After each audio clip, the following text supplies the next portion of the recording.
সাইনটা করি তার পরপরই আসলে আমার নানু বা আমি দুজনেই অসুস্থ হয়ে হসপিটালে। তখন মনে আছে যে আমার তাদের সাথে একটা সাইন হওয়ার কথা, একটা সাইন হয়ে গেছে আর একটা হবে। তো ওই সময় হসপিটালে বসে আমি সাইনটা করলাম আর আমাকে এতগুলো টাকা পাঠিয়ে দিল।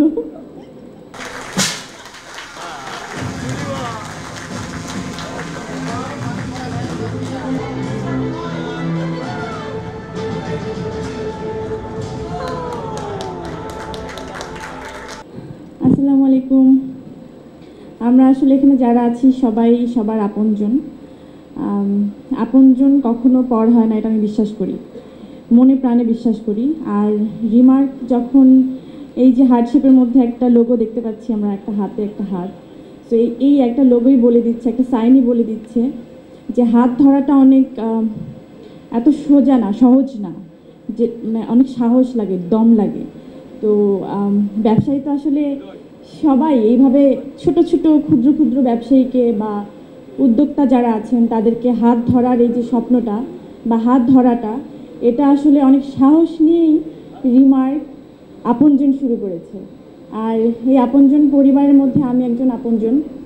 তার কারণ হচ্ছে আমি তো প্রথমে জয়েন করেছিলাম শুধু একজন শুভেচ্ছা দূত হিসেবে। তারপরে আমার মনে হলো যে এটা কখন ফিল করলাম, কীভাবে ফিল করলাম জানি না, কাজ করতে করতে আমার এখন মনে হয় না যে আমি এই পরিবারের জাস্ট কাজ করছি, একজন মডেল, একজন শুভেচ্ছা দূত, এরকম আমার কোনো কিছু মনে হয় না।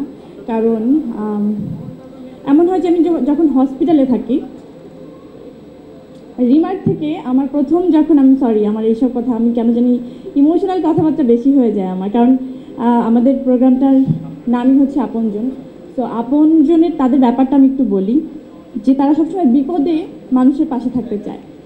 সমস্ত যখন মানুষ ভেঙে পড়ে তখন তাকে উঠাতে চায়, যে না তুমি ভেঙে পড়ো না, তোমার ওই যে পূজা যেভাবে বলে গেল, এই ধরনের আসলে ইমোশন আমার সাথে একটু বেশি হয়েছে রিমার্কের সাথে। যখন আমি প্রথম হালেনের সাথে সাইনটা করি তার পরপরই আসলে আমার নানু বা আমি দুজনেই অসুস্থ হয়ে হসপিটালে।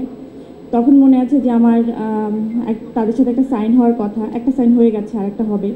তো ওই সময় হসপিটালে বসে আমি সাইনটা করলাম আর আমাকে এতগুলো টাকা পাঠিয়ে দিল, মানে যে তুমি টেনশন করো না, আমরা আপনজন, তুমি এইটা দিয়ে বিল টিল দাও। মানে এই ধরনের বিষয়টা আসলে তাদের মধ্যে যে থাকে, আমি জানি না আমাদের চেয়ারম্যান স্যাররা কী হয়, যে মানুষের পাশে এভাবে থাকতে চায় যে আমি না থাকলেও তুমি আমাকে মনে করো, যে আমি তোমাকে এস্টাবলিশ করে দিয়েছি। তো এই জার্নিটা আসলে আমরা সবাই মিলে, ওই যে বললাম আপন কখনো পর হয় না, আমাদের আপনের সংখ্যাটা অনেক বেড়ে যাবে, সারা দেশ জুড়ে বেড়ে যাবে, সেই প্রত্যাশা আমি ডেফিনেটলি করতে পারি। আমার বিশ্বাস আমরা পারবো, কারণ আমরা কখনো পর হব না। রিমার্ক এই ওয়াদাটা করতে পারে ইনশাআল্লাহ। Thank you so much. আমি জানি না এত বড় বড় মানুষের আমি কী কী বলছি, আমাকে ক্ষমা সুন্দর দৃষ্টিতে দেখবেন। Thank you.